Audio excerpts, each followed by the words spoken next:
Assalamualaikum warahmatullahi wabarakatuh. Selamat pagi, siang, sore, malam, sahabat Suduai ya. Kali ini seri kedua dari 3 video tentang Islamic Entrepreneurship, kewirausahaan syariah. Jadi di video kali ini kita akan ngobrol tentang bagaimana ya caranya berwirausaha secara syariah. Ya, mesti bertanya-tanya kan, sahabat-sahabat semuanya. Oke, kali ini kita akan ngobrol masalah itu ya, gimana caranya memulai berwirausaha secara syariah. Yang pertama, kuncinya adalah ada satu kaidah fikih yang menjelaskan ya, al-aslu fil muamalat al-ibahah illa ayyadulla dalilun ala tahrimiha. Jadi asli dari semua yang berkaitan dengan hal-hal yang ada dalam muamalat ya, dalam interaksi antar manusia, termasuk juga usaha bisnis, itu semuanya halal ya, illa kecuali ada dalil yang mengharamkannya. Jadi kalau sahabat Suduai mau jualan onde-onde ya, rasa kelapa muda gitu ya, onde-onde yang bentuknya kotak, atau mau bikin usaha apapun tuh semuanya halal ya, semuanya halal ya, kecuali ada dalil yang melarang ya. Misalnya kalau usahanya itu ternyata ada muatan-muatan yang namanya maghrib minggit, saya biasa singkat dengan maghrib minggit ya. Ada muatan-muatannya, misalnya maisir, gambling ya, kemudian riba, kemudian gharar ya. Maghrib itu maisir, gharar, riba. Gharar itu ada ketidakjelasan antara dua pelaku usaha, pelaku akad, yaitu dari pihak pembeli dan pihak penjual. Itu gharar ya. Kalau yang jelasnya cuma satu ya, yang jelasnya dari pihak penjualnya jelas tapi pembelinya nggak jelas, itu namanya nipu ya, namanya khoda, namanya bisa ghish, bisa khoda ya, bisa tadlis gitu kan. Misalnya nih penjual dia ngerti barangnya cacat, dia jual ke pembeli, lah itu namanya nipu kan gitu. Lah ini masuk ke tadlis atau ghish atau ghaban gitu kan. Kalau misalnya yang nggak jelas itu dari aspek penjualnya nggak jelas, pembelinya nggak jelas, itu masuk namanya gharar. Jadi ketika sahabat Suduai mulai usaha, terus produknya ada aspeknya maghrib minggit, ya jangan diterusin gitu ya. Tadi ya ada maisir, ada gharar, ada riba, kemudian ada mutar, ada ihtikar, ada najash, kemudian ada gaben ghish, kemudian ada ikrah, ada tadlis, ada talaki rukban. Ini nanti saya jelaskan di pertemuan yang lain ya gitu. Atau nanti kalau sahabat Suduai pengen saya bahas apa, nggak apa-apa deh, komen di bawah gitu ya, komen gitu, request saya pengen dijelasin ini Mbak gitu ya. Mau manggil saya Mbak Ika nggak apa-apa, Mbok De Ika juga nggak apa-apa gitu ya. Gitu, Kakak Ika juga nggak apa-apa gitu. Mana aja deh yang enak untuk sahabat Suduai manggil saya juga ya.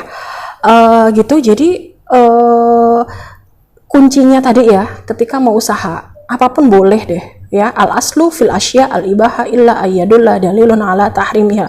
Jadi kalau sahabat Suduai mau buka usaha apapun, monggo silahkan, oke ya, asal tidak ada larangan dalam Al-Quran, dalam Al-Hadis lah gitu loh gitu.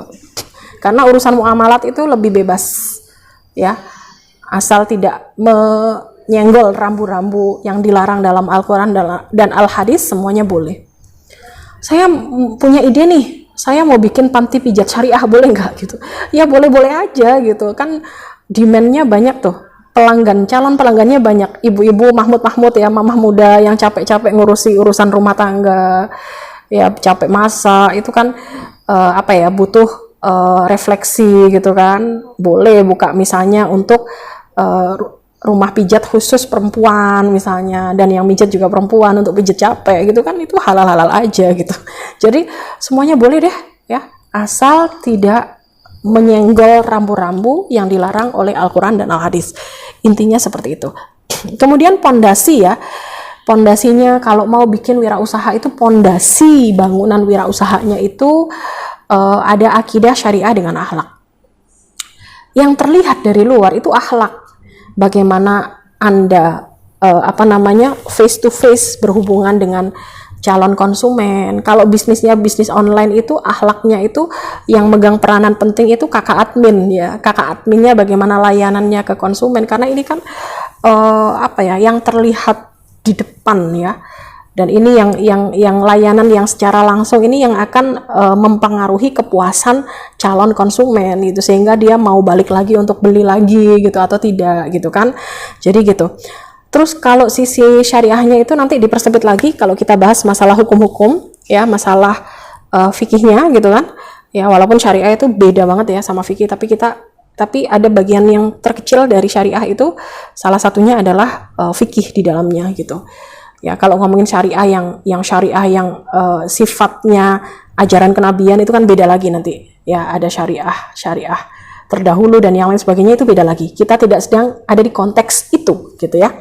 Jadi kaitan dengan hukumnya tadi saya sudah menyatakan di depan itu, kita hindari yang maghrib minggit dan yang hal-hal yang memang dilarang oleh Al-Quran dan Al-Hadis. Dan yang di tataran tauhid, bagaimana kita meniatkan semuanya lillahi ta'ala. Jadi ya Allah, saya niat berwirausaha lillahi ta'ala. Jadi kalau misalnya sahabat Sudu'ai itu rugi atau stres atau apa ya, kalau pas lagi rugi-ruginya gitu, kalau niatnya lillahi ta'ala kan kalian punya ini nih, punya apa namanya, punya penguat gitu loh, karena diniatkan lillah, maka itu yang membuat kalian kuat untuk bangkit kembali. Jadi nggak akan depresi, nggak akan stres gitu, karena rezeki itu milik Allah. Ketika memang rugi ya sudah, ikhlas, habis ini semoga Allah memberi yang lebih banyak lagi gitu kan. Dan ketika misalnya usaha Anda juga sukses, kalau niatnya memang tauhid, landasannya tauhid, akidah lillahi ta'ala, maka Anda tidak akan lupa diri gitu ya, sehingga Anda akan bisa banyak berbagi, banyak menyebarkan kebaikan dengan usaha yang Anda bangun gitu, kalau memang usaha Anda sukses. Jadi itu pondasinya ya. Kemudian yang ketiga ya, yang memang inti dari video ini, yaitu bagaimana ya memulai berwirausaha. Yang pertama, mulai dari sekarang. Hayo sahabat Sudu'ai, ada nggak yang masih mikir aja, ide aja ya, udah nggak usah terlalu banyak mikir ya. Jadi wirausaha itu nggak usah terlalu mikir gini, saya nggak punya modal nih, saya mau ngutang modal, aduh nggak usah mikir gitu dulu ya. Yang dipikir pertama adalah bagaimana melatih selling skill dengan apa yang kita punya dulu. Kita punyanya apa ya, kita punyanya modal berapa, ya udah jalan aja dulu sambil latihan jualan, latihan untuk memahami karakter calon pembeli dan yang lain sebagainya. Jadi latihan, mulai jualan dari sekarang ya. Dari awalnya latihan, lama-lama jadi mengenali pasar, lama-lama jadi kita berani untuk misalnya taruh modal yang agak besar, itu luar biasa. Kemudian berbahagia menjalani proses, jangan ujuk-ujuk maunya gede padahal kita nggak punya selling skill yang bagus, kita nggak punya kemampuan ya. Kalaupun rugi ya wajar aja, karena kita kan maunya instan aja gitu ya.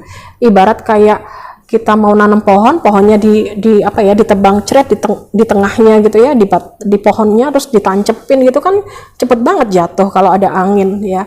Bandingkan kalau kita nanam dari mulai bibit yang kecil gitu, kita sirami pelan-pelan, kita latih untuk tumbuh ya. Sama juga dengan berwirausaha ya. Kalau kita menjalani proses dengan baik, meningkatkan selling skill, kita akan lebih tahan tahan banting gitu ya. Kemudian membangun usaha dengan memanfaatkan jaringan. Kalau misalnya ada mahasiswa ya, bisa belajar jadi reseller dulu. Kalau ada yang bilang, Bu, reseller labanya dikit, ya nggak apa-apa, kan belajar aja dulu ya.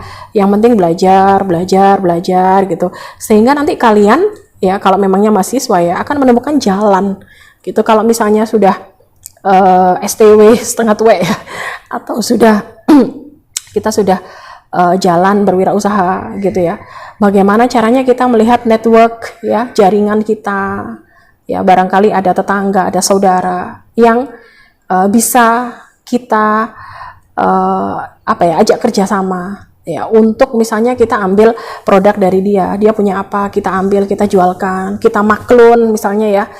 ya saudara yang produksi, kita yang memasarkan dan memberikan merek gitu, kalau memang dibolehin gitu kan. Yang penting kan semuanya diobrolkan dengan baik gitu ya. Kemudian bisa juga sahabat Suduai mengembangkan hobi gitu ya. Hobi yang awalnya ngabisin duit, gimana caranya disulap biar bisa menghasilkan uang gitu ya. Kemudian harus riset pasar ya, karena hakikatnya sebuah bisnis itu, sebuah usaha itu harus naik kelas ya. Saya jadi teringat satu pepatah yang ini juga sebenarnya hadis, tapi hadisnya hadis doif ya, ada yang menganggap hadis, ada yang bukan gitu ya. Itu kata-katanya adalah man kana yaumuhu khairan min amsihi fawarabih. Jadi itu yang harus dipegang untuk bisa mengembangkan usaha. Jadi kalau sekarang mulai tertatih-tatih untuk berwirausaha, kemudian semoga naik tingkat jadi ultra mikro, semoga naik tingkat lagi jadi mikro, usaha mikro, semoga naik tingkat lagi jadi usaha menengah. Ya, usaha kecil dulu ya sebelum menengah ya, usaha kecil, semoga meningkat lagi menjadi usaha menengah ya, sehingga bismillah semua upaya yang kita lakukan ya, yang dilakukan oleh sahabat Suduai itu semuanya bernilai ya, yang mana ketika misalnya sahabat Suduai sudah menjalani proses dengan baik, sudah pondasinya juga ditata dengan baik, jadi ketika Anda semuanya sukses di dunia dengan jalan wirausaha ya, maka Anda akan berbahagia luar biasa ya, seperti itu ya. Oke, terima kasih. Itu adalah tips bagaimana Anda memulai berbisnis syariah saat ini ya. Silahkan Anda bisa memulainya, jadi nggak usah banyak mikir, yang penting dimulai ya. Terakhir, saran saya, jangan lupa bahagia, jangan lupa tersenyum, jangan lupa bersyukur atas apa yang Anda dapatkan sekecil apapun hari ini ya. Assalamualaikum warahmatullahi wabarakatuh.